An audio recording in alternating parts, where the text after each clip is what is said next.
Welcome all to the Raw review. I'm Brett Mixer Madness. Lots of stuff to go through to unpack tonight about Raw. It's starting to feel like WrestleMania season a little bit more with some more decent build tonight. So chill for the next 20 to 25 minutes. Grab a drink. Let's go over the Monday Night Raw review. Whether you watch the show tonight or not, let's get to what happened with some brief analysis on every single thing that happened tonight. I'll list it out and we'll go over it in order. So let's get this Raw kicked off. Michael Cole and Pat McAfee are the broadcasters. Let's get right to the ring. We open this Raw on the first Raw of March 2024, on March the 4th, 2024, but the 1st of March for Monday Night Raw from the Frost Bank Center in San Antonio, Texas. We open the show with a clip of a long shot on the outside of Lincoln Financial Field from Philadelphia, where WrestleMania will emanate from in a month or so. Then a cross shot of Frostbank Center in San Antonio, Texas, where Raw is from tonight. They show main event Jey Uso arriving to the ring. Then they also show Nia Jax arriving to the ring. I don't know why that's a good idea. I don't know who's going to watch Raw and go, oh man, Nia Jax has just arrived to the arena. Gotta stay tuned to this one. For the third straight show, we see Elimination Chamber highlights to start the show, but more so of what Cody said, because then they show what happened last Friday night on SmackDown with The Rock's promo with Roman Reigns to show Cody's challenge to The Rock. So that was the reason they showed what happened at Elimination Chamber, not the Chamber matches like the last Raw and SmackDown. We actually just see the Cody challenge. Then they show The Rock's awesome clips of The Rock's awesome promo with Roman Reigns on SmackDown. It was good. It definitely was in the great category. It wasn't, I don't know if it was awesome, but it was definitely a great, captivating promo. So they show clips of that. In opening Raw, we have Cody Rhodes coming to the ring, and this is good. No more opening shows delaying the promos, saying they're going to be here later in the night to pop the rating. Just get things off the bell, if right off the bat. If things are important, get to them right away. And that's what happened tonight. Cody Rhodes comes to the ring in his regular suit, all smiles as usual. Cody chants rain down from San Antonio at the Frostbank Center, and Cody says, so, San Antonio, Texas, what do you want to talk about?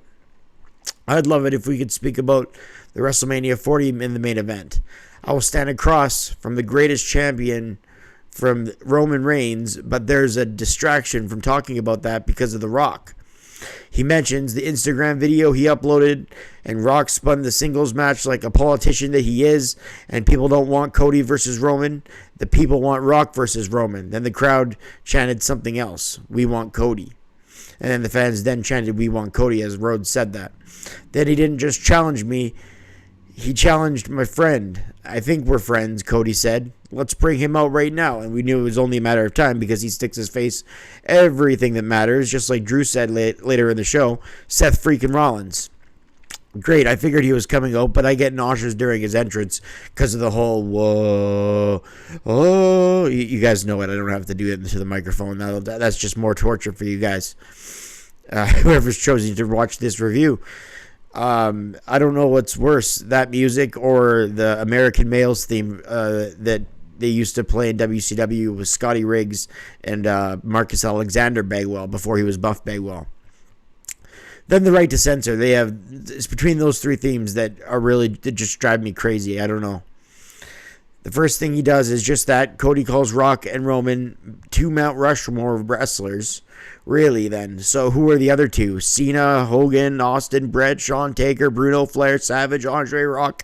It's all like, there's so many wrestlers they could be on Mount Rushmore. I don't think Rock and Roman both are on there. Maybe The Rock. Not Roman, because there's too many big names. Rollins says he wants to get involved and give the power back to the people because the Bloodline will have all the power with The Rock there, should he not help out. So that's his justification for getting involved. Rollins says they're this close to having absolute power over it all. Rollins says, I'm over The Rock. And the people's champ hasn't been there in a long time for the people. And Rollins has a new name for The Rock. I think I'm going to call him Diarrhea Dwayne. Fans actually chant Diarrhea. Diarrhea Dwayne made wrestling cool again. Rollins actually believes that that's the thing. He actually believes that The Rock isn't doing anything for the company right now. He actually thinks these sellouts on SmackDown right away when The Rock was announced isn't happening. Rollins believes, and that's because of Rollins' ego. You have to have an ego to get where you are in Rollins' case, but to have the ego that you think that The Rock isn't doing anything for the product right now is just asinine. That's just insanity. To even suggest that The Rock isn't doing anything. And I know it's maybe a work, but it's a work shoot. There's some real genuine feeling from Seth. People, what they say on the microphone these days, it's a half partial shoot, if not a shoot all the way in a worked manner. That's what Triple H is giving them free reign to do. Tell them how you actually feel. And wrestling plays on real life, and wrestling is best when it plays on real life. And Seth actually believes that The Rock isn't making things better. So we kind of figured that's what they were going to happen. An opening promo leading out towards Friday's show in Dallas, where we get the answer. This opening segment did what it was supposed to do. It built towards SmackDown. It covered the story. Cody gives us more of an explanation than he's given us in most cases about why he gave The Rock the match and then why he took it back, so I can't complain about that. Seth also made one major announcement before we ended this segment, and he said he's medically cleared. So that got a big pop. So Seth is medically cleared, but does that mean he should wrestle 2 big matches? I don't know, but that's what we're going to get, apparently. So decent opening segment. I'm glad they got right to the point with Cody and Seth, and I wasn't expecting them to answer it full on. That's why we're watching SmackDown Friday night. That's why they're going to be on SmackDown Friday night. So I knew they weren't going to give a lot away. I just kind of hoped that they'd open the show that way, and they did, so I can't really complain. Decent segment. Opening the show, we had Dirty Dom versus Gunther. Longest reign for the IC champion ever, 633 days. Gunther and Dom, Dom gets an 83. That's a bit high in 2K24. Absolutely. Gunther's a 90. I'd say he should be a 91 or a 92. Would have been better, but 90 isn't a bad rating for him. At least he's in the 90s. Dom swinging the arm of Gunther into the ring post. Dirty Dom Mysterio goes back to the right, to the wrist to get to the shoulder. To the same arm he took outside of the ring, but Gunther answers back with a thunderous chop. Cole says he might need CPR. We go to our first commercial break. Fans chant one more time for a hard chop as we get back, as Gunther goes into the Boston Crab. JD on the apron distracts Gunther, and Dom hits a suicide to Gunther onto the floor after JD McDonough got involved, and he wants Gunther next week, apparently, but Pierce would answer that later in the show. Gunther gets back in control in this match, though, for a powerbomb.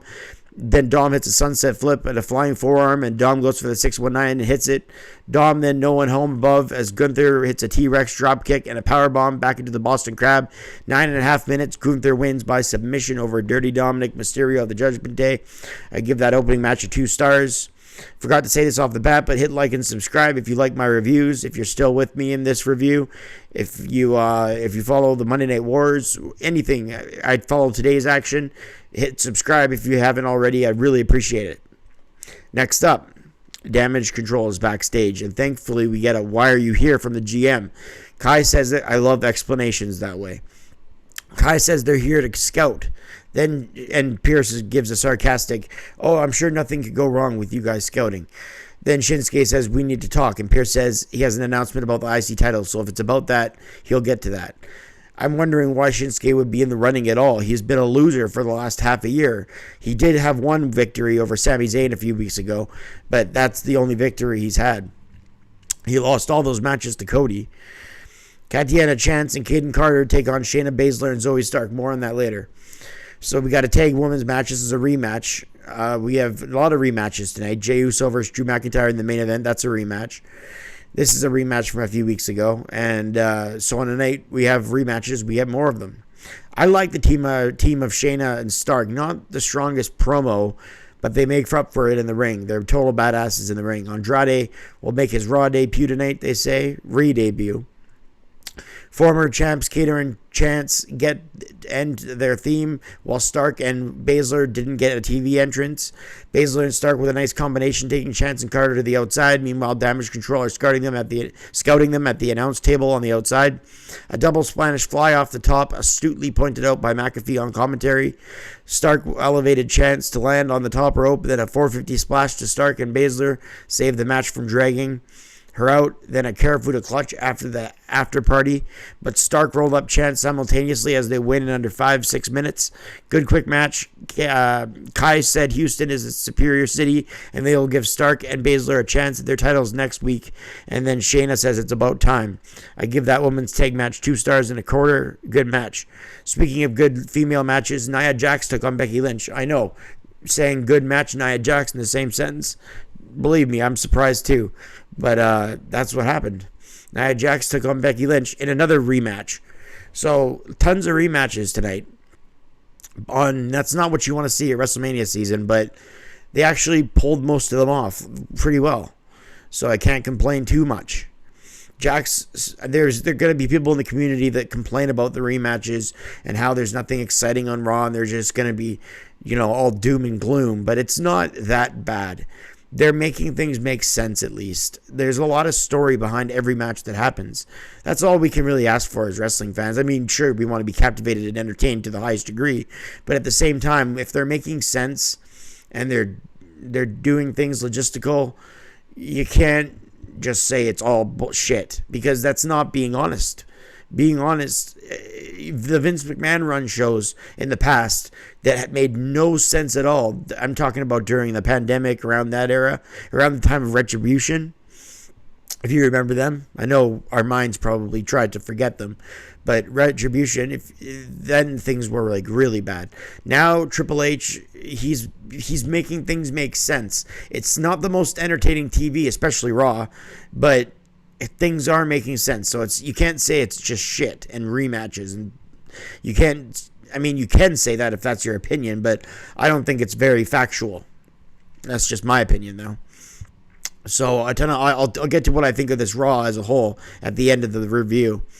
Jax paid homage to Rikishi with a stink face to Becky. A missile dropkick catches Jax and sends her to the floor. A ton of offense by Becky to Nia. A baseball slide then goes bad as Jax hits a fallaway slam. Samoan drop to Bex on the floor. After the break, a huge guillotine leg drop off the top by Jax to Becky after she missed for the superplex attempt. Lynch with a desperation Hurricane Rana and a 450 splash and just a 2. Crazy move there by Lynch. Jax sent Lynch into the ring post. Then Liv Morgan comes to the ring and attacks Nia with a flying forearm. A DQ at almost 10 minutes. Then Becky comes back and they have words. Then Jax hit a fallaway slam or a Samoan drop to Becky into the ring post and drops Morgan too. Despite the faulty finish, this was a good match. 2 stars and a half for the bench between Becky and Nia Jax. Ricochet, of all people, is backstage talking about how it's been a long time and how he deserves more. Really? Why? Ricochet is bad on the mic, so they keep it short, just like JD McDonough. He's not the best on the microphone, so they keep that short, what he has to say too. And he says his working will do the talking for him. Judgment Day walk up to Pierce, and that's what JD says. He says he has a few seconds to make his sales pitch, and he says, my working in the ring will do the talking for me. Every time JD's gotten the ring, 90% of the time in the last half year, he's lost. So I don't understand why he and Shinsuke and a few others are in this match that Pierce is about to make. But we'll see what happens when they run the gauntlet next week. More on that in a bit.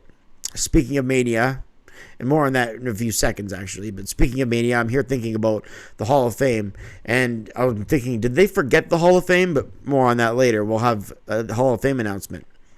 Liv Morgan is face to face with Becky, and they agree to a match next week because everything is a fight to the mom. She has to fight. Everything's let's fight. Rhea just sees Becky all mad and smiles and laughs at her. McIntyre winning the Chamber is shown, as well as the Drew J build to their match for later, because that's going to be in the main event, so they want to make sure that's built. Raw GM Adam Pearce then talks about Sami Zayn, Ricochet, Shinsuke, Bronson Reed, JD McDonough, and Chad Gable as 6 men to compete in the match next week in a gauntlet match. The winner will face Gunther and I hope it's Zayn. It's got to be, one would think. I said in my preview show that it would be a gauntlet match, or it should be a gauntlet match. I said that in my preview show. Maybe a gauntlet match can be had.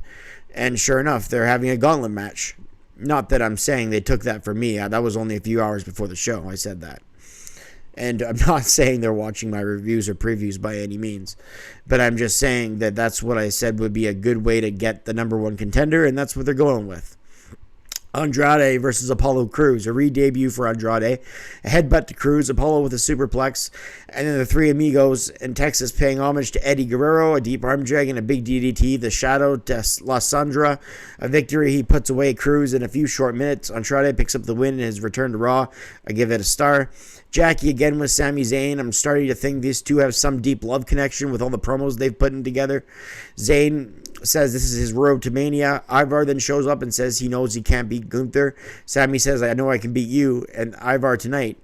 Ivar and Zayn then says Zayn won't make it to WrestleMania.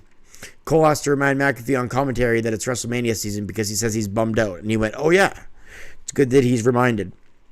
The Judgment Day take on Imperium, Kaiser Vinci, and that's not the only thing Pat McAfee would say later in the show. He had a pretty interesting night on commentary tonight. Imperium's Vinci took it to Balor, who then hits a basement dropkick. Priest comes in and throws him around. A big boot by Priest, who comes in, and Cole says people online are saying Priest will never win the big one. Well, his booking hasn't been all that great, Cole. So if people are saying that online, I can understand why. He hasn't been jobbing or anything, but he doesn't come off like Mr. Money in the Bank usually comes off. So if there is some criticism online, it's not like it's unwarranted. Kaiser is told he's going to get punched in the mouth by Priest. Match is a heel versus heel, so it's a bit awkward as he drops Vinci and Kaiser with the hot tag. A flatliner, and then Vinci gets planted into the canvas. Priest throws him over the top rope. Then Kaiser is suplexed with a broken arrow, but Kaiser still gets up. Fans chanting for the Judgment Day, of course. The lesser of two evils. A razor's edge is missed and a roll-up, but Balor from behind with an inside cradle, and he kicks out. Sling blade by Finn. Kaiser with Self from Heaven, and Priest and Balor are victorious. Match was very good. I gave it 3 stars. We hear about the first inductee of the 2024 WWE Hall of Fame class, and it's none other than the wise man, Paul Heyman. And no Brock Lesnar highlights is what I see from this, but good on Heyman getting in the Hall of Fame. Such a shame that Lesnar, who would be a definite first ballot headliner Hall of Fame candidate, might not get in. But probably still will be later down the road when this stuff dies down and goes away. No one thought when they removed Hogan a few years ago that he'd come back in it, and they did. So people apologize and change. Lesnar wasn't like Vince in this situation. He didn't do horrible wrongs. Possibly he did a wrong, but I don't know if he should be vilified like this. It's and plus it's not guilty before innocent. It's innocent before guilty. So who are we to even judge him at all? But they're really steering away from showing Lesnar. They just showed Paul Heyman's career in a little bit of a clip, and not one Lesnar highlight. That's pretty amazing considering Heyman's history with him. Heyman has such a rich wrestling history with other wrestlers at ECW that you don't need to show any Lesnar parts. So that's the good part, I guess, if you want to steer away from Lesnar. McIntyre finally makes sense in a promo. Well, I guess he has had some good points along the way, but I've never really liked him. He speaks about how Seth needs to be in the spotlight all the time and how Seth always shows his face. When Punk comes back, when The Rock comes back, Seth shows his face each time. McIntyre says the championship deserves more than Rollins, and a few guys in the crowd went, yeah, out loud and clapped. Kind of like those chants that Austin used to get when he became face in the crowd. Like when he does this Austin 316 speech, the crowd goes, yeah, right after. That's the kind of chant, but it wasn't as loud as the Austin 316. Yeah. Rhea Ripley tells the other champs to stay out of her territory. Sami Zayn takes on Ivar. Cole marks out to the Hala having the antlers. Cole needs some serious help. McAfee makes a good point with him. What's with him and these antlers? He could be into weird stuff. Cole wears the antlers, and McAfee says that Cole has exploded all over himself with excitement. And Cole says, you can't say that on TV. McAfee says, I don't know what you're talking about, but I'm talking about excitement. Nice save, Pat. Ivar with the powerbomb, and I'm pretty sure Triple H after the show. Ivar with a powerbomb and Zayn kicks out. Ivar looks for a doomsault and Zayn moves and hits a hell of a kick in the corner and gets the victory. And he gets some much needed momentum before the gauntlet match next week, which will lead him to WrestleMania. Hopefully. 2 stars there. Bronson Reed from the top of the tsunami after the match to Zayn, dropping him. And Bronson Reed looks tough as he points to the WrestleMania sign. Gunther is interviewed backstage, and Chad Gable builds up his case to win the gauntlet match, talks about his redemption and bringing a smile to his daughter's face. Main event, Jey Uso is backstage talking about his match tonight with Drew. Then they have R-Truth and DIY and Miz, and he asks how they're playing WWE 2K24 already. But being that they're in the game, they get an early copy. Then they pose as Regeneration X. Some funny stuff. They go over next week's stuff, this Friday's stuff. Cole's Antlers before our main event. Stark and Baszler versus the Kabuki Warriors for the title of the Gauntlet. And Becky versus Liv for next week. And then Friday, Seth and Cody's answer to The Rock. And more. In our main event, we got main event Jey Uso taking on Drew McIntyre. Drew McIntyre talks about how Seth has to attach himself, which is refreshing to hear earlier in the night. Jey Uso hits McIntyre with a powerbomb. McIntyre chops away at Jey as he's clubbed with a forearm over the top rope to the floor. Drew suplexes Jey on the mat, and McIntyre sells this suplex like some demonic force has just got into his spirit, and a loud grunt as he's cross-eyed as he looks possessed as we go to a commercial break. That suplex must have hurt Drew. Jey fought back with his yee chants from the crowd, a big high slap. Jey dropped on his feet, and a thrust kick to Drew McIntyre, who then gets hit with a Samoan drop. Jey pays homage to Umaga, then a suicide dive. Jey throws McIntyre in the ring, and then all of a sudden Solo of the Bloodline comes out. McIntyre hits a Future Shock DDT, which is how he beat him last time, but Jey kicks out.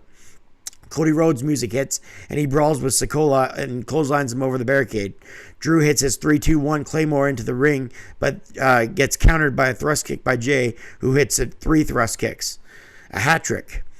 Jey goes to the top for a frog splash, but Jimmy Uso comes in, and Jey walks into the Claymore party as he's confused and interrupted and distracted by his brother Jimmy. So Drew hits the Claymore for the win. Jimmy then grabs the chair. I gave the match 2 stars and a quarter. Seth runs to the ring with a high kick on Jimmy, and Drew just looks on as Seth Rollins runs to the ring. That does it for the match portion of the show. After the match, Drew hits a Claymore to Seth. Drew talks trash to Seth and says this is what's going to happen at WrestleMania. Drew warns Seth to keep focus on him and not other things. And like the crowd chanted, I like how the crowd chanted CM Punk to close the show if we go off the air. So we got some good build between Jimmy and Jey.